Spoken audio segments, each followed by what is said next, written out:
നമസ്കാരം. പ്ലസ് വണ്ണിലെ ഫസ്റ്റ് ചാപ്റ്ററാണ്. 15 ചാപ്റ്ററിലെ ആദ്യ ചാപ്റ്റർ. ആദ്യം ഇവിടെ ഒന്ന് കണ്ടിട്ടുണ്ടാവും. ആദ്യം എല്ലാം ഞാൻ പറഞ്ഞിട്ടുണ്ട് കാര്യങ്ങളൊക്കെ.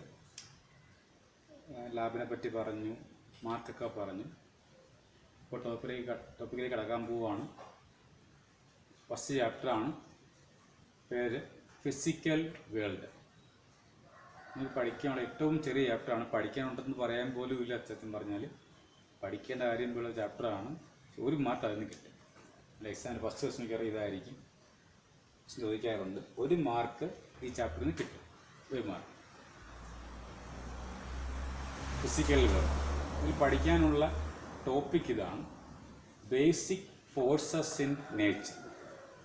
നമ്മുടെ പ്രകൃതിയിലുള്ള, ഞാൻ ഭൂമിയെന്നല്ല പറഞ്ഞത്, പ്രകൃതിയിലുള്ള നേച്ചറിലുള്ള അടിസ്ഥാന ബലങ്ങൾ ഏതൊക്കെ എന്നാണ് പഠിക്കാനുള്ളതിനകത്ത്. 4 പഠിക്കാനുണ്ട്. 4 ഫോഴ്സുകളാണ് അടിസ്ഥാന ഫോഴ്സുകൾ. There are 4 basic forces in nature. ഒന്നാമത്തത് ഗ്രാവിറ്റേഷണൽ ഫോഴ്സ്, രണ്ടാമത്തത് വീക്ക് ന്യൂക്ലിയർ ഫോഴ്സ്, മൂന്നാമത്തത് electro magnetic force, fourth one strong nuclear force. Increasing ഓർഡറിൽ എഴുതി ഞാൻ അങ്ങനെ നിങ്ങൾ പഠിക്കണം. ഇപ്പോൾ പഠിക്കാൻ എളുപ്പമായിരിക്കും. ഏറ്റവും വീക്കസ്റ്റ് ഫോഴ്സാണ് ഫസ്റ്റ് ഫോഴ്സ്. അതിന് കൂടിയാണ് സെക്കൻഡ് ഫോഴ്സ്. ഏറ്റവും സ്ട്രോങ്ങസ്റ്റ് ആണ് ഫോർത്ത് ഫോഴ്സ്. ഇത് അസെൻഡിങ് ഓർഡറിലാണ്. ഫോഴ്സിൻ്റെ സ്ട്രെങ്തിനനുസരിച്ച് അസെൻഡിങ് ഓർഡറിൽ ഞാൻ എഴുതിയിരിക്കുന്നു. ഇപ്പോൾ 4 ഫോഴ്സുകളുണ്ട്. There are 4 basic forces in nature. അതിൽ ഒന്നാമത്തത് ഗ്രാവിറ്റേഷണൽ ഫോഴ്സ്. ഏറ്റവും വീക്കസ്റ്റ് ഫോഴ്സും അതാണ്. അതിലും കൂടിയ ഫോഴ്സാണ് വീക്ക് ന്യൂക്ലിയർ ഫോഴ്സ്. അതിലും വലുതാണ് ഇലക്ട്രോ മാഗ്നറ്റിക് ഫോഴ്സ്. അതിലും വലുതാണ് സ്ട്രോങ് ന്യൂക്ലിയർ ഫോഴ്സ്. ഈ 4 ഫോഴ്സിനെ പറ്റി നമുക്ക് ഡീപ്പായിട്ട് പഠിക്കാനൊന്നുമില്ല ഈ ചാപ്റ്ററിൽ. ഈ ഫസ്റ്റ് ഫോഴ്സ് നമുക്ക് ഇനി പഠിക്കും. നിങ്ങൾ പ്ലസ് 1 തന്നെ 8th ചാപ്റ്ററിൽ ഡീപ്പായിട്ട് ഇത് കാര്യം പഠിക്കും. ഇത് കുറച്ച് കാര്യങ്ങൾ പഠിക്കാനുള്ളൂ. സെക്കൻഡ് ഫോഴ്സ്, ഈ തേർഡ് ഫോഴ്സും ഫോർത്ത് ഫോഴ്സും പ്ലസ് ടുവിൻ്റെ 3rd ചാപ്റ്റർ. ഇത് പിന്നെ 13th ചാപ്റ്റർ. പ്ലസ് ടുവിലുള്ള ഫോഴ്സുകളാണ് ഈ ഇലക്ട്രോ മാഗ്നറ്റിക് ഫോഴ്സും ന്യൂക്ലിയർ ഫോഴ്സ്. ഇത് രണ്ടും പ്ലസ് 2 ആണ്. ഇത് ഈ പ്ലസ് 1 തന്നെ പഠിക്കാനുണ്ട്. 8th ചാപ്റ്ററാണ്. നമുക്ക് ഓരോന്നിട്ട് പറയാം. ഡീപ്പായിട്ടൊന്നും വേണ്ട. 1 മാർക്ക് ക്വസ്റ്റ്യൻ ചോദിക്കുകയുള്ളൂ. ഫസ്റ്റ് ഫോഴ്സ് ഏതാ പറഞ്ഞത്? Gravitational force. ഞാൻ പറഞ്ഞു ഇത് വീക്കസ്റ്റ് ഫോഴ്സാണ്. നേച്ചറിലുള്ള ഏറ്റവും സ്ട്രെങ്ത് കുറഞ്ഞ ഫോഴ്സാണ് ഗ്രാവിറ്റേഷണൽ ഫോഴ്സ്. നമ്മുടെ സ്ട്രെങ്ത് നമുക്ക് കണ്ട ഇവിടെ കുളമുണ്ട്. ഫോഴ്സിൻ്റെ പേര്, അതിൻ്റെ സ്ട്രെങ്ത്, പത്ത് റേഞ്ച് മീൻസ് ഡിസ്റ്റൻസ് എന്നർത്ഥം. ആരൊക്കെ തമ്മിലാണോ ഫോഴ്സ് ഉള്ളത് അവർ തമ്മിലുള്ള ഡിസ്റ്റൻസ് ആണ് റേഞ്ച്. ഇവിടെ ഉണ്ടോ സ്ട്രെങ്ത് എടുത്ത് ഞാൻ 1 എടുത്തു. അതായത് വീക്കസ്റ്റ് ഫോഴ്സ് നമ്മൾ ബേസ് ചെയ്ത് പറയാണ് 1. അതിൻ്റെ 1 ആണെങ്കിൽ ബാക്കി എത്രയായിരിക്കും? 4 ഫോഴ്സുകളിൽ വീക്കസ്റ്റ് ഫോഴ്സായ ഗ്രാവിറ്റേഷണൽ ഫോഴ്സിൻ്റെ സ്ട്രെങ്ത് യൂണിറ്റി ആണെങ്കിൽ അതുമായിട്ട് കമ്പയർ ചെയ്യുമ്പോൾ ബാക്കി ഫോഴ്സുകളുടെ വാല്യൂസാണ് ഇവിടെ ഇരിക്കുന്നത്. അത് പറയാം. അപ്പോൾ ഞാൻ പറഞ്ഞു this force is the weakest force in nature. നിങ്ങൾ പഠിച്ചാണ് ഈ ഫോഴ്സ്. 9ാം ക്ലാസ് പഠിച്ചിട്ടുണ്ട്. ഓർമ്മയുണ്ടെന്ന് അറിഞ്ഞുകൂടാ. ഈ ഫോഴ്സ് എക്സിസ്റ്റ് ചെയ്യുന്നത് ബിറ്റ്വീൻ മാസസ് ആണ്. വസ്തുക്കൾക്ക് മാസ് ഉണ്ടെങ്കിൽ മാസ് ഉള്ള വസ്തുക്കൾ തമ്മിൽ ഈ ഫോഴ്സ് ഉണ്ടാവും. സപ്പോസ് ഒരു മാസ് m1, വേറൊരു മാസ് m2, തമ്മിൽ അകലം 6 ആണെങ്കിൽ ഈ 2 മാസും തമ്മിൽ എപ്പോഴും ഒരു അട്രാക്റ്റീവ് ഫോഴ്സ് ഉണ്ടായിരിക്കും. ആ ഫോഴ്സ് ഞാൻ പറഞ്ഞു അട്രാക്റ്റീവ് മാത്രമാണ്, റിപ്പൾസീവ് ആവില്ല. Gravitational force is attractive only. അതെന്താവില്ല? റിപ്പൾസീവ് ആകില്ല. ദാറ്റ് ഫോഴ്സിന് വാല്യൂ ഉണ്ട്. പഠിച്ചാണ് 9ൽ. F is equal to G m1 m2 by r². G എന്തുവാണ്? കോൺസ്റ്റന്റ്. ഒരു കോൺസ്റ്റന്റ് ആണ്. അത് വഴിയെ പഠിക്കുമ്പോൾ അതൊന്നും അറിയണ്ട. ഫസ്റ്റ് മാസ് ആണ് m1, സെക്കൻഡ് മാസ് ആണ് m2, സെപ്പറേഷൻ ആണ് r. ഈ m1ഉം m2ഉം തമ്മിലുള്ള ഡിസ്റ്റൻസ് ആണ് r. നോക്കൂ, ഈ m1ന്റെ വാല്യൂ കൂടിയാൽ ഫോഴ്സ് കൂടും. ഇപ്പോൾ സണ്ണും എർത്തും എടുക്കുന്നു. Earth is revolving around the sun അല്ലേ? എന്തുകൊണ്ട് എർത്ത് സണ്ണിൽ നിന്ന് അകന്നു പോകുന്നില്ല? ആ എർത്ത് എന്ന huge mass M1, സണ്ണിന്റെ mass M2. ഇപ്പം മാസ് എന്താകുമ്പോൾ ഹ്യൂജ് ആകുമ്പോൾ ആ സണ്ണും എർത്തും തമ്മിലുള്ള അട്രാക്റ്റീവ് ഫോഴ്സും ഹ്യൂജ് ആയിരിക്കും. അതുകൊണ്ട് അത് തമ്മിൽ എന്ത് ചെയ്യില്ല, അകന്നു പോവില്ല. എർത്ത് സണ്ണിൽ നിന്ന് അകന്നു പോകാത്തതിന് കാരണം എർത്ത് എന്ന മാസും സൺ എന്ന മാസും തമ്മിലുള്ള ഗ്രാവിറ്റേഷണൽ അട്രാക്റ്റീവ് ഫോഴ്സ് ആണ്. ഈ ആർ എന്തുവാണ്? ഡിസ്റ്റൻസ് ആണ്. ആർ എന്ത് ചെയ്യുമ്പോൾ കൂടുമ്പോൾ ഫോഴ്സ് എന്ത് ചെയ്യും? കുറയും. So this are is the range. ഈ ഡിസ്റ്റൻസ് എന്ന് പറയുന്നതാണ് റേഞ്ച്. ഇത് എല്ലാ വശവും നമ്മൾ ഈ ഫോഴ്സ് ഉണ്ട്. മാസ് ഉണ്ടെങ്കിൽ അട്രാക്റ്റീവ് ഫോഴ്സ് ഉണ്ടായിരിക്കും. പക്ഷേ നമ്മളിപ്പോൾ ഹ്യൂമൻ ബീങ്സ് ആകുമ്പോൾ കമ്പയർ ടു സൺ ചെറിയ മാസ് അല്ലേ, നമ്മൾ എന്തുകൊണ്ടാണ് എന്നിട്ട് അട്രാക്റ്റ് അടുത്തടുത്ത് വരുന്നില്ല? ഈ ഫോഴ്സ് എന്ത് ചെയ്യുമ്പോൾ വീക്കസ്റ്റ് ഫോഴ്സ് ആയതുകൊണ്ടാണ് അട്രാക്റ്റീവ് ഫോഴ്സ് ഉണ്ടായിട്ടും നമ്മൾ അങ്ങോട്ട് ഇങ്ങോട്ട് എന്ത് ചെയ്യാത്തത്? അട്രാക്ട് ചെയ്ത് അടുത്തോട്ട് വരാത്തത്. So this force is the weakest force in nature. ഓർക്കാമല്ലോ, ഈ ഫോഴ്സ് ഇതിനിടയ്ക്കുള്ള മീഡിയം ഡിപ്പെൻഡ് ചെയ്യില്ല. ഈ മാസിനിടയ്ക്ക് ഏതൊക്കെ മീഡിയം ഉണ്ടായാലും അവ ആ മീഡിയത്തെ ഈ ഫോഴ്സ് എന്ത് ചെയ്യില്ല? ഡിപ്പെൻഡ് ചെയ്യൂല. ഇനി ഞാൻ പറഞ്ഞു, ഈ ദൂരം സണ്ണ് നിർത്താൻ ദൂരം ഒരുപാട് കൂടുതലല്ലേ, അപ്പൊ റേഞ്ച് കൂടില്ല എന്നർത്ഥം. So this force is A long range force. ആ ഫോഴ്സ് ഉള്ള രണ്ട് ഒബ്ജക്റ്റ് തമ്മിലുള്ള ഡിസ്റ്റൻസ് റേഞ്ച് ഒരുപാട് കൂടുതലാണ്. അപ്പോൾ ഇതിനെന്ത് പറയുന്ന പേരാണ് ലോങ് റേഞ്ച്. റേഞ്ച് ലോങ് എന്നർത്ഥം. So gravitational force is a long range force. പ്രോപ്പർട്ടിയെ പറയണം എൻ്റെ ആദ്യം പറയുന്നത് എന്തുവാണ്? This is the weakest force in nature. രണ്ടെന്നാണ് പറഞ്ഞത് അത് ലോങ് റേഞ്ച് ഫോഴ്സ് ആയിരിക്കും. എന്താണ് മൂന്ന് പറയാൻ പോകുന്നത്? It is always attractive. എന്താകൂല? റിപ്പൾസീവ് ആകൂല, അട്രാക്റ്റീവ് മാത്രമേ ആകൂ. ഇപ്പം എന്തൊക്കെ പറഞ്ഞു? രണ്ട് മാസുകൾ ഉണ്ടെങ്കിൽ അവ തമ്മിൽ എപ്പോഴും അട്രാക്റ്റീവ് ഫോഴ്സ് ഉണ്ടായിരിക്കും. ആ ഫോഴ്സ് ആണ് F=G(m1m2/r²). G ഒരു കോൺസ്റ്റന്റ് ആണ്. M1 M2 രണ്ട് മാസുകളാണ്. R ഡിസ്റ്റൻസ് ആണ്. ഈ മാസുകൾ കൂടുമ്പോൾ ഫോഴ്സ് കൂടും, ദൂരം കുറയുമ്പോഴും ഫോഴ്സ് കൂടും. ഫോഴ്സും ദൂരവും ഇൻവേഴ്സ്ലി പ്രൊപ്പോർഷണലും ഫോഴ്സും മാസും ഡയറക്ട്ലി പ്രൊപ്പോർഷണലുമാണ്. So this is the weakest force in. ഇപ്പം എൻ്റെ പ്രോപ്പർട്ടീസ് പഠിക്കണം. Weakest force in nature, long range ദൂരം കൂടുതൽ, ലോങ് റേഞ്ച് ഫോഴ്സ്. എന്താ പറഞ്ഞത്? It is always attract. എന്ത് മാത്രമേ ആവുള്ളൂ? അട്രാക്റ്റീവ് ഫോഴ്സ് മാത്രമേ ആവുള്ളൂ. ഇരിക്കുന്ന അപ്പുറത്ത് ഇതിൻ്റെ സ്ട്രെങ്ത് യൂണിറ്റി, ദ റേഞ്ച് അതിൻ്റെ ഇൻഫിനിറ്റി. റേഞ്ച് ഒരു ഇൻഫിനിറ്റി മീൻസ് ഒരുപാട് വലുതെന്ന അർത്ഥം, റേഞ്ച് മാക്സിമം എന്നർത്ഥം. രണ്ടാമത്തെ ഫോഴ്സ് ആണ് വീക്ക് ന്യൂക്ലിയർ ഫോഴ്സ്. ഇപ്പോൾ ഈ ഫോഴ്സ് എക്സിസ്റ്റ് ചെയ്യുന്നത് ഇത്രയും പറയുന്നു. This force exist in certain beta decay. But beta 3 rays നിങ്ങൾക്ക് പഠിക്കാറുണ്ട് +2-ന്. Alpha, beta, gamma. ഇപ്പം പറഞ്ഞാൽ മനസ്സിലാവുന്ന എനിക്ക് അറിഞ്ഞുകൂടാ, എന്നാലും പറഞ്ഞേക്കാം. റേഡിയോ ആക്റ്റീവായ റേഡിയോ ആക്ടിവിറ്റി നമുക്കറിയാം. ക്യാൻസറസ് ഒക്കെ ഉണ്ടാവുമെന്ന് പാറ്റമ്പും പൊട്ടുമ്പോൾ റേഡിയോ ആക്റ്റീവ് റേസ് പുറത്തുനിന്ന് പറ്റില്ലെങ്കിൽ. അതുപോലെ നമ്മുടെ പ്രകൃതിയിലുള്ള അൺസ്റ്റേബിളായ സ്റ്റെബിലിറ്റി കുറഞ്ഞതെന്നർത്ഥം. നമ്മുടെ യുറേനിയം അങ്ങനെ സ്റ്റെബിലിറ്റി ഇല്ല, അത് അൺസ്റ്റേബിൾ ആണെന്നർത്ഥം. അപ്പം ആ യുറേനിയം പോലുള്ള ന്യൂക്ലിയസുകൾ സ്റ്റെബിലിറ്റി അറ്റൈൻ ചെയ്യാൻ വേണ്ടിയിട്ട് അതിൽ നിന്നും കുറേ റേസിനെ എമിറ്റ് ചെയ്യും. നാച്ചുറലി ഉള്ള പ്രോസസ് പറയണം. ആ റേസാണ് ആൽഫയും ബീറ്റയും ഗാമയും. അപ്പോൾ അതാണ് ആൽഫയുണ്ട്, ബീറ്റയുണ്ട്, ഗാമയുണ്ട്. ഈ 3 റേസിന് എന്ത് ചെയ്യും? അൺസ്റ്റേബിളായ റേഡിയോ ആക്റ്റീവായ ന്യൂക്ലിയസുകൾ യുറേനിയം എന്ത് ചെയ്യും? ഇത് എമിറ്റ് ചെയ്ത്. ഇപ്പോൾ എമിറ്റ് ചെയ്യുമ്പോൾ ഇതിൻ്റെ അറ്റോമിക് നമ്പറിന് മാറ്റം ഉണ്ടാവും. നമുക്കറിയാം, അറ്റോമിക് നമ്പറൊക്കെ അറിയാമല്ലോ. അപ്പോൾ ആ എലമെൻ്റേ മാറിപ്പോവും, ഡീകേ ആയി പോകുന്ന അർത്ഥം. അങ്ങനെ എലമെൻ്റേ മാറി ഒരു സ്റ്റേബിൾ എലമെൻ്റ് ആകാൻ ശ്രമിക്കും. കൺഫ്യൂഷൻ ആയിരിക്കും, പുതിയ കാര്യമാണ്. എന്താ പറഞ്ഞത്? അൺസ്റ്റേബിളായ സ്ഥിരതയില്ലാത്ത radio active elements like uranium അപ്പോൾ എന്ത് ചെയ്യുന്നു? സ്റ്റെബിലിറ്റി അറ്റൈൻ ചെയ്യാനായിട്ട് ഇതിനകത്ത് നിന്ന് കുറേ റേസിനെ പുറത്തേക്ക് എമിറ്റ് ചെയ്യും. അതിന് ആൽഫയും ബീറ്റയും ഗാമയും.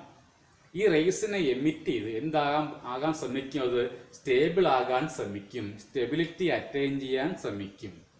അങ്ങനെയുള്ള ഒരു ഡീകെ മീൻസ് ആ ഒരു ആറ്റം വേറെന്തോ ആയിട്ട് മാറിപ്പോകുന്നു, ഡീകെ ആയി പോകുന്ന അർത്ഥം. ആ ഡീകെ പറഞ്ഞ പേരാണ് ആൽഫ, ബീറ്റ, ഗാമ. ഈ 3 ഡീകെയിൽ ബീറ്റ ഡീകെ സംഭവിക്കുമ്പോൾ ഉള്ള ഫോഴ്സാണ് വീക്ക് ന്യൂക്ലിയർ ഫോഴ്സ്. അപ്പോൾ ഈ ഫോഴ്സ് എന്ത് ചെയ്യുന്നു? ഈ ഫോഴ്സ് ഉണ്ടാകുന്നത് ബീറ്റ ഡീകെ സമയത്ത് മാത്രമാണ്. This weak nuclear force appears only in certain nuclear processes such as beta decay. Beta ആൽഫയും ഗാമയും ഒഴിവാക്കൂ. ഏതാണ്? ബീറ്റ ഡീകെ ഉണ്ടാകുമ്പോൾ മാത്രമേ എന്ത് സംഭവിക്കുകയുള്ളൂ? ഈ വീക്ക് ന്യൂക്ലിയർ ഫോഴ്സ് ഉണ്ടാകൂ. ഇത് മാത്രം അറിഞ്ഞിരിക്കും. ഇവിടെ ഒന്നും പഠിക്കണ്ട. എന്താ പറഞ്ഞത്? Weak nuclear force exist appears during beta decay. Beta എന്തുവാണ്? ഒരു റേ ആണ്. അത് ഇലക്ട്രോൺസിന് തുല്യമാണ്. ബീറ്റ മീൻസ് ഇലക്ട്രോൺസ് തുല്യമാണെന്ന് അർത്ഥം. ആ ഇലക്ട്രോൺസ് എമിറ്റ് ചെയ്യുമ്പോൾ അവിടെ എന്ത് അപ്പിയർ ചെയ്യും? വീക്ക് ന്യൂക്ലിയർ ഫോഴ്സ് അപ്പിയർ ചെയ്യും. ഈ വീക്ക് ന്യൂക്ലിയർ ഫോഴ്സ് ആദ്യം പഠിച്ച ഫോഴ്സിനേക്കാളും സ്ട്രോങ് ആണ്. അപ്പോൾ weak nuclear force is stronger than gravitational force. Okay ആണോ? അതിൻ്റെ ഇതൊരു ഷോർട്ട് റേഞ്ച്, കാരണം ബീറ്റ് അടുത്തടുത്തിരിക്കുക എന്നർത്ഥം. ഇത് ഒരു ഷോർട്ട് റേഞ്ച് ഫോഴ്സാണ്. ഏതുപോലെ? ഫസ്റ്റ് പഠിച്ച ഫോഴ്സ് പോലെ ലോങ് റേഞ്ച് അല്ല, ഇതൊരു ഷോർട്ട് റേഞ്ച് ഫോഴ്സ്. സ്ട്രെങ്ത് നോക്കിയേ. ഫസ്റ്റ് ഫോഴ്സ് 1 ആകുമ്പോൾ അതിൻ്റെ 10⁻32 ടൈംസ് ആയിരിക്കും വീക്ക് ന്യൂക്ലിയർ ഫോഴ്സ്. റേഞ്ച് നോക്കിയേ. 10⁻16 ആണ്. ദൂരം ഒരുപാട് കുറവാണ്, റേഞ്ച് കുറവ്. എന്തായിരിക്കും? അതൊരു ഇതിപ്പോൾ ഫസ്റ്റ് പഠിച്ചത് ലോങ് റേഞ്ച് ആണ്. ഇതിപ്പോൾ എന്തുമായിരിക്കും? ഷോർട്ട് റേഞ്ച് ആണ് അർത്ഥം. Short range force. ഇതാണ് സെക്കൻഡ് ഫോഴ്സ്. തേർഡ് ഫോഴ്സ് നിങ്ങൾക്ക് അറിയാവുന്നതാണ് ഇലക്ട്രോ മാഗ്നറ്റിക് ഫോഴ്സ്. നിങ്ങൾക്കറിയാം. പക്ഷേ ഇലക്ട്രിക് ഫോഴ്സ് ഇപ്പോൾ ചാർജുകൾ പ്ലസും മൈനസും ഇല്ലേ? പ്ലസ് ചാർജും മൈനസ് തമ്മിൽ എന്ത് ചെയ്യും? അട്രാക്റ്റീവ് ഫോഴ്സ് ഉണ്ടെന്ന് അർത്ഥം. ആകർഷണ ബലം. പ്ലസും ആകുമ്പോഴോ റിപ്പൾസീവ് ഫോഴ്സ്. മൈനസും ആകുമ്പോഴോ അതും റിപ്പൾസീവ് ഫോഴ്സ് അല്ലേ? ഇപ്പൊ ഇലക്ട്രിക് ഫോഴ്സ് എന്തുവാണ്? ഫോഴ്സ് എക്സിസ്റ്റ് ബിറ്റ്വീൻ ചാർജസ് ആണ്. എന്തൊക്കെയാവാം? അട്രാക്റ്റീവ് ആകാം, റിപ്പൾസീവ് ആകാം. ഇവിടെ എന്താ പഠിച്ചത്? ഇത് അട്രാക്റ്റീവ് മാത്രമാണ്. പക്ഷെ തേർഡ് എന്തുവാണ്? Attractive or repulsive. Force between 2 charges is called electric force. അതിപ്പോൾ എന്താവും? അട്രാക്റ്റീവ് അല്ലെങ്കിൽ റിപ്പൾസീവ് ആവും. മാഗ്നറ്റിക് ഫോഴ്സ് നിങ്ങൾക്കറിയാം. 2 മാഗ്നറ്റ് വെച്ചു. ഒരു മാഗ്നറ്റ് എന്തൊക്കെയുണ്ട്? Poles, north pole, south pole. ഇപ്പം വേറെ മാഗ്നറ്റ് വെച്ചു, നോർത്ത് പോള്, സൗത്ത്. തമ്മിൽ എന്ത് ചെയ്യും? അട്രാക്ട് ചെയ്യില്ലേ? എന്താ കാര്യം? അൺലേക്ക് ചാർജ് പറഞ്ഞതുപോലെ അൺലേക്ക് പോളും എന്ത് ചെയ്യും? അട്രാക്ട് ചെയ്യും. ലൈക്ക് പോളാകുമ്പോഴോ റിപ്പൽ ചെയ്യും. So electro magnetic force exist between 2 charges or 2 magnet. എവിടെ എക്സിസ്റ്റ് ചെയ്യുന്നു? 2 കാന്തത്തിലെയോ 2 എന്തിലെയോ ചാർജിലോ എക്സിസ്റ്റ് ചെയ്യുന്ന ഫോഴ്സ് ആണ് ഇലക്ട്രോ മാഗ്നറ്റിക് ഫോഴ്സ്. അത് എന്തൊക്കെയാവാം? അട്രാക്റ്റീവ് അല്ലെങ്കിൽ എന്ത് ചെയ്യാം? റിപ്പൾസീവ് ഫോഴ്സ് ആകാം. ഈ ദൂരം കുറച്ച് കൂടുതലല്ലേ? 2 കാന്തവും അകലം കൂടുതലല്ലേ? കുഞ്ഞല്ല. അപ്പൊ അത് ലോങ് റേഞ്ച് ഫോഴ്സ് ആണ്. ഏത് force? Electro magnetic force is also A long range force. എന്താണ്? ലോങ് റേഞ്ച് ഫോഴ്സ് ആണ്. അപ്പൊ electro magnetic force exist between 2 charges or 2 magnets. It is attractive or repulsive. എന്താ? അട്രാക്റ്റീവ് ആകാം, റിപ്പൾസീവ് ആകാം എന്നർത്ഥം. Attractive or repulsive. എന്താണ്? Long range force ആണ്. Strength നോക്കിയേ. First force unit 10⁻36 times of first force ആണ്. റേഞ്ച് എന്തുവാണ്? ഇതുപോലെ ഇൻഫിനിറ്റി ആണ്. ലോങ് റേഞ്ച് എന്നർത്ഥം. അപ്പൊ ഇത് ഓർക്കുക. 10⁻32 അതിൽ കൂടുതൽ ഏത് വന്നു? ഇലക്ട്രോ മാഗ്നറ്റിക് ഫോഴ്സ് വന്നു. ലാസ്റ്റ് ഫോഴ്സ് ആണ് സ്ട്രോങ് ന്യൂക്ലിയർ ഫോഴ്സ്. പഠിക്കാൻ കുറേയുള്ളതാണ് സ്ട്രോങ് ന്യൂക്ലിയർ ഫോഴ്സ്. എനിക്കറിയാം. What is nuclear force? What is nucleus?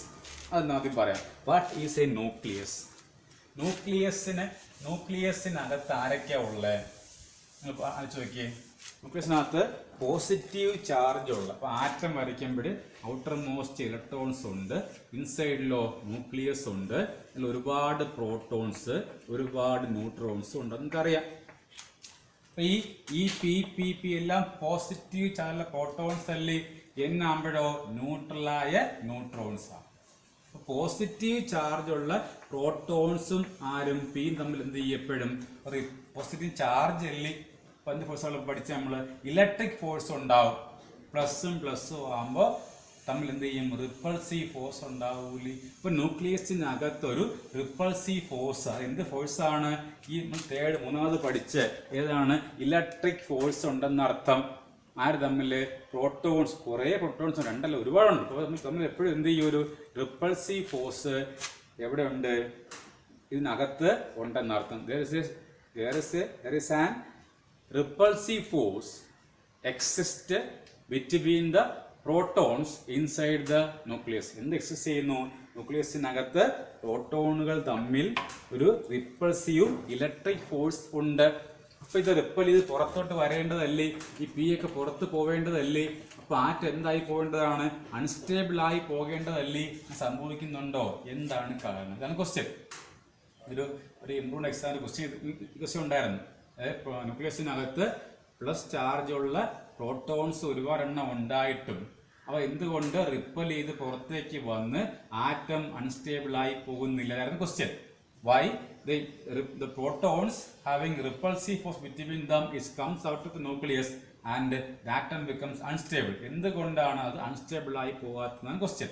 നിങ്ങൾക്കറിയാം, ഇപ്പോൾ പറഞ്ഞ ക്വസ്റ്റ്യൻ മനസ്സിലായല്ലോ. ഈ പ്രോട്ടോൺസ് പോസിറ്റീവ് ചാർജ് ആണ്, അപ്പോൾ അവിടെ ഇലക്ട്രിക് ഫോഴ്സ് ഉണ്ട്. അപ്പോൾ അവ തമ്മിൽ റിപ്പൽ ചെയ്ത് പുറത്തേക്ക് പോകേണ്ടതാണ്. അങ്ങനെ പോയി എന്തുകൊണ്ട് ആറ്റം അൺസ്റ്റേബിൾ ആയി പോകുന്നില്ല? അതാണ് ക്വസ്റ്റ്യൻ. കാര്യം പറഞ്ഞു തരാം. ഇപ്പോൾ നിങ്ങൾ നോക്കൂ, ഇലക്ട്രോ മാഗ്നറ്റിക് ഫോഴ്സ് മൂന്നാമത്തെ ഫോഴ്സാണ്. മൂന്നാമത്തെ കുറച്ച് സ്ട്രോങ്ങസ്റ്റ് ഫോഴ്സാണ്. അപ്പോൾ ഈ ഇലക്ട്രോ മാഗ്നറ്റിക് ഫോഴ്സ് അവിടെ ഉണ്ട്. അപ്പോൾ അതുകൊണ്ട് എന്ത് സംഭവിക്കും? പ്രോട്ടോൺസിന് പുറത്തേക്ക് പോകാൻ ടെൻഡൻസി ഉണ്ടെന്നർത്ഥം. പക്ഷേ ഈ ടെൻഡൻസിയെ ഓവർകം ചെയ്യാൻ, ഈ ഇലക്ട്രിക് റിപ്പൾസീവ് ഫോഴ്സിനെ ഓവർകം ചെയ്യാൻ അതിനേക്കാളും കൂടിയ, അതിനേക്കാളും സ്ട്രോങ് ആയ, അതിനേക്കാളും ഏറ്റവും സ്ട്രോങ്ങസ്റ്റ് ഫോഴ്സായി ഏതുണ്ട്? Strong nuclear force. ഇത് ഈ ഇലക്ട്രോസ്റ്റാറ്റിക് റിപ്പൾസീവ് ഫോഴ്സിനെ ഓവർകം ചെയ്യാൻ അതിനേക്കാളും സ്ട്രോങ് ആയ സ്ട്രോങ് ന്യൂക്ലിയർ ഫോഴ്സ് ഇതിനകത്തുണ്ട്. The strong nuclear force present inside the nucleus overcomes the repulsive electric force between the protons. എന്ത് ചെയ്യുന്നു? ഈ ഫോഴ്സ് ഈ ന്യൂക്ലിയസിനകത്ത് ഉള്ള പ്രോട്ടോൺസുകൾ തമ്മിലുള്ള റിപ്പൾസീവ് ഇലക്ട്രിക് ഫോഴ്സിനെ ക്യാൻസൽ ചെയ്യുന്നു, ഓവർകം ചെയ്യുന്നു. അതിനേക്കാളും വലിയ ആളുണ്ടെന്ന് അർത്ഥം അവിടെ. ഈ റിപ്പൾസീവ് ഫോഴ്സ് ആയ ഇലക്ട്രിക് ഫോഴ്സിനേക്കാളും കൂടിയ ഒരു strong nuclear force, strongest force ഇതിനകത്ത് എക്സിസ്റ്റ് ചെയ്യുന്ന ആ ഫോഴ്സ് എന്ത് ചെയ്യും? ഈ റിപ്പൾസീവ് ഫോഴ്സിനെ ഓവർകം ചെയ്യും, പുറത്തേക്ക് പ്രോട്ടോൺസിനെ പോകാൻ അനുവദിക്കില്ല. The strong nuclear force binds. Bind ചെയ്യുക മീൻസ് കെട്ടി വയ്ക്കുന്ന അർത്ഥം. ബൈൻസ് ആരെ ബൈൻഡ് ചെയ്യുന്നു? ബൈൻസ് ആരൊക്കെയാണ്? ആരൊക്കെ binds protons and neutrons inside the nucleus. ഏതാണ്? സ്ട്രോങ് ന്യൂക്ലിയർ ഫോഴ്സ് ബൈൻസ്, കെട്ടി വച്ചിരിക്കുന്നു, പുറത്തേക്ക് വിടില്ല. ആരെ വിടില്ല? പ്രോട്ടോൺസിനെയും ന്യൂട്രോൺസിനെയും. Strong nuclear force binds the protons and neutrons inside the nucleus. ഇതാണ് ഏറ്റവും സ്ട്രോങ്ങസ്റ്റ് ഫോഴ്സ്. ആ സ്ട്രോങ്ങസ്റ്റ് ഫോഴ്സ് ആയ ന്യൂക്ലിയർ ഫോഴ്സ് ന്യൂക്ലിയസിനകത്ത് ഉള്ളത് കൊണ്ടാണ് അതിനകത്തുള്ള പ്രോട്ടോൺസുകൾ തമ്മിലുള്ള ഇലക്ട്രിക് റിപ്പൾസീവ് ഫോഴ്സിനെ ഓവർകം ചെയ്ത് ആ പ്രോട്ടോൺസിനെ പുറത്തേക്ക് പോകാൻ അനുവദിക്കാത്തത്. So strong nuclear force binds or overcomes the repulsive electric force between the protons inside the nucleus. ഇതാണ് കാരണം. എന്ത് ചെയ്യുന്നു? ഇലക്ട്രിക് ഫോഴ്സിനേക്കാളും സ്ട്രോങ്ങസ്റ്റ് ആയ സ്ട്രോങ് ന്യൂക്ലിയർ ഫോഴ്സ് എന്ത് ചെയ്യുന്നു? ആ പ്രോട്ടോൺസിനെ ന്യൂക്ലിയസിൽ നിന്ന് പുറത്തേക്ക് പോകാൻ അനുവദിക്കില്ല. ഓർക്കണം, ഇവിടെ ഈ ന്യൂക്ലിയസിനകത്ത് ഒരുപാട് പിയും ഒരുപാട് എന്നും ഇല്ലേ? ഇപ്പോൾ nuclear force between P to P, P to N, then N to N, proton to proton, proton to neutron, അടുത്ത ന്യൂട്രോൺ. ഈ എല്ലാ ഫോഴ്സും തുല്യമാണ്. Nuclear force between P to P, P to N and N to N all are equal. They are charge independent. ഏത് force ആണ്? Nuclear force is charge independent. അറിഞ്ഞിരിക്കണം. എന്ത് ചെയ്യില്ല? ചാർജിനെ ഡിപ്പെൻഡ് ചെയ്യില്ല. The force with nuclear force between proton to proton, P to P, N to P, N to N all are equal. എല്ലാം എന്താണ്? തുല്യമാണ്. ഇത് എപ്പോഴും എന്ത് തന്നെ ആയിരിക്കും? അട്രാക്റ്റീവ് ഫോഴ്സ് സ്ട്രോങ്ങസ്റ്റ് ഫോഴ്സ് ആണ്. ഇപ്പോഴും എന്തായിരിക്കും? Strongest force. നമുക്ക് ഈ ആറ്റമേ ചെറുതല്ലേ, അപ്പോൾ അതിനകത്തുള്ള ഈ പിയും പിയും ചെറുതായിരിക്കൂലേ, അപ്പോൾ ഏത് കുറവായിരിക്കും? റേഞ്ച്, ദൂരം എന്തായിരിക്കും? കുറവാകുമ്പോൾ എന്താണ്? ഒരു ഷോർട്ട് റേഞ്ച് ഫോഴ്സ് ആണ്. ദൂരം എന്തായതുകൊണ്ട്? കുഞ്ഞായതുകൊണ്ട് ഇതൊരു ഷോർട്ട് റേഞ്ച് ഫോഴ്സ് ആണ്. So strong nuclear force is A short range force. ദൂരം കുറവാണെന്ന് അർത്ഥം. എന്ത് പറഞ്ഞു? Strong nuclear force binds the protons and neutrons inside the nucleus. It overcomes the repulsive electric force between the protons and protons. എന്ന് പറഞ്ഞു, this force is charge independent. That means nuclear force between P to P, P to N and N to N all are equal. This short range force. Range എന്തുവാണ്? ചെറുതാണ്. Charge independent ആണ്. നോക്കി strength നോക്കി, 10⁻38 times ഇതിനേക്കാളുണ്ട്. Range 10⁻⁻50. ഇത് കണ്ട് നോക്കി, ഇതാണ് കൂടുതൽ. നോക്കി, ഇതാണ് കുറവ്, ഇതാണ് കൂടുതൽ. ഇതിൻ്റെ അർത്ഥം എന്തുവാണ്? Range of weak nuclear force is less than strong nuclear force എന്ന് പറഞ്ഞത്. Range of weak nuclear force is less than strong nuclear force, but the strength is maximum four strong nuclear force. ഇതാണ് 4 ഫോഴ്സുകൾ. ഇത് കാണാൻ പഠിക്കണം. അതിൻ്റെ റേഞ്ചും സ്ട്രെങ്തും കാണാൻ പഠിക്കണം. പ്രോപ്പർട്ടീസും ഉണ്ട്. ഫസ്റ്റ് പഠിപ്പിച്ച ഫോഴ്സ് ഏതായിരുന്നു? ഫസ്റ്റ് വീക്കസ്റ്റ് ഫോഴ്സായ force between mass called gravitational force. അപ്പോൾ മാസ് തമ്മിലുള്ള ഫോഴ്സ് ആണ്. എപ്പോഴും അട്രാക്റ്റീവ് ആയിരിക്കും. ലോങ് റേഞ്ച് ആണ്. വീക്കസ്റ്റ് ഫോഴ്സ് ആണ്. എന്താ പറഞ്ഞത്? 2 വീക്ക് ന്യൂക്ലിയർ ഫോഴ്സിൻ്റെ പ്രത്യേകത അത് എക്സിസ്റ്റിംഗ് ബീറ്റ ഡി കെ, അത് ഷോർട്ട് റേഞ്ച് ആണ്. അടുത്തത് ഇലക്ട്രോമാഗ്നറ്റിക് ആകുമ്പോൾ between charge or magnet, attractive or repulsive ആണ്. ലോങ് റേഞ്ച് ആണ്. ലാസ്റ്റ് ആണ് strongest force. Strong nuclear force binds the protons and neutrons inside the nucleus which overcome the electrostatic repulsive force between protons and protons which binds dum inside the nucleus. അത് short range ആണ്. ആ force charge independent ആണ്. Force between P to Pയും P to Nഉം N to Nഉം എല്ലാം ഈക്വലാണ്. ആ കോളവും പഠിക്കാം. ഇതാണ് first chapter. Simple chapter ആണ്. 1 mark കിട്ടും. ഇത്രയും പഠിക്കാം. ഓക്കെ.